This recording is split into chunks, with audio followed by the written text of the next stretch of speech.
Guys, binibideo namin iyon dahil gusto naming i-share ang totoo naming buhay. Salamat! So sa video na ito ay pupunta na naman kami doon sa ulingan or inuulingan namin.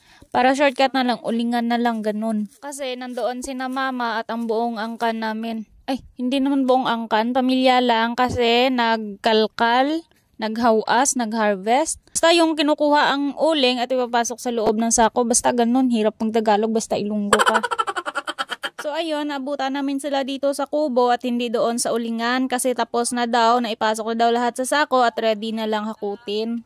So ayun, mga ngiting tagumpay kasi may pambili na naman ng bigas at baon sa eskwelahan. Dito naman sa loob ay sina Idsel at saka si Step Papa. So dito naman ay may tinanong ako kay Shella tungkol sa mga comments na aming nababasa. May tanong po ako.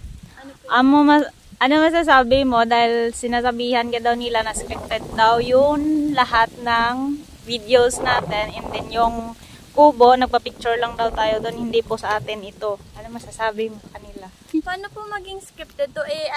Naging pahingaan po namin to, naging silungan kapag tapos na po kaming gumawa ng uling or magtrabaho dun sa bukid sa uling. Bubuslog kami ng kanggo. Lahat po yung napapanood yun na video namin, hindi po yung scripted. Sadyang ginagawa po talaga namin sa totoong buhay.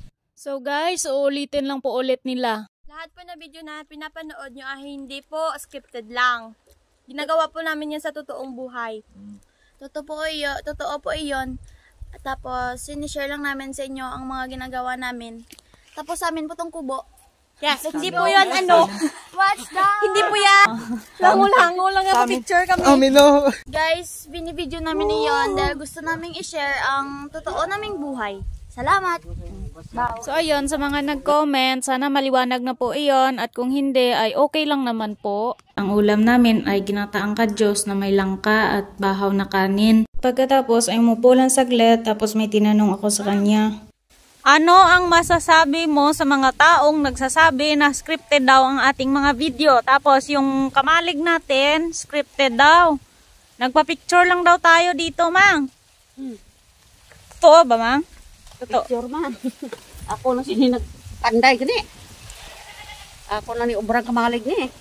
Narinig nyo guys, si Mama lang daw ang gumawa ng kubo na to. Hindi po ito scripted lang na nagpa-picture lang kami dito kasi si Mama po ang gumawa na to.